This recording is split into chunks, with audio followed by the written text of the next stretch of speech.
तर साताऱ्याबाबत 2 दिवसात निर्णय घेऊ असं शरद पवार म्हणाले।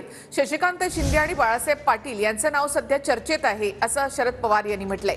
तब्येतीचं कारण देत निवडणुकीमधून श्रीनिवास पाटलांनी माघार घेतलेली आहे।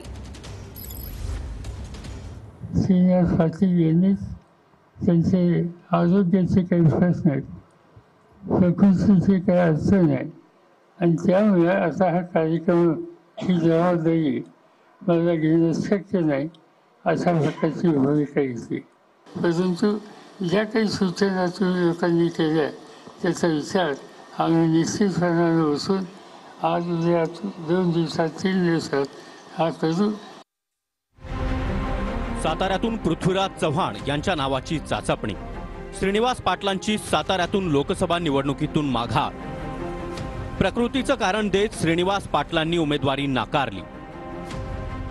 साताऱ्यातून शशिकांत शिंदे आणि बाळासाहेब पाटील यांच्या नावावर देखील चर्चा। श्रीनिवास पाटलांव्यतिरिक्त तगडा नेता शरद पवारांकडे नाही, त्यामुळे पृथ्वीराज चव्हाण यांच्या नावाची पवारांकडून चाचपणी।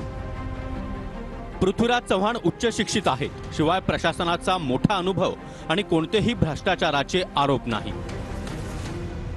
ही जागा आमच्या जागा वाटपाच्या सूत्राप्रमाणे राष्ट्रवादी काँग्रेसकडे आहे। राष्ट्रवादी काँग्रेस शरद पवार गट। आज पवार साहेब काल आमच्या बैठकीला होते। आज ते सातारला जाणार होते, ते गेले, ते सगळ्या कार्यकर्त्यांशी भेटले, आमचे कार्यकर्ते त्यांना जाऊन भेटले। या भूमीमध्ये जातीवादी विचाराला थारा दिला जाऊ नये असा आमचा प्रयत्न आहे। त्यामुळे आम्ही सगळे मिळून ताकदीनं जो कोणी महाविकास आघाडीचा उमेदवार ठरेल त्या उमेदवाराला विजय करण्याचा प्रयत्न करणार आहे।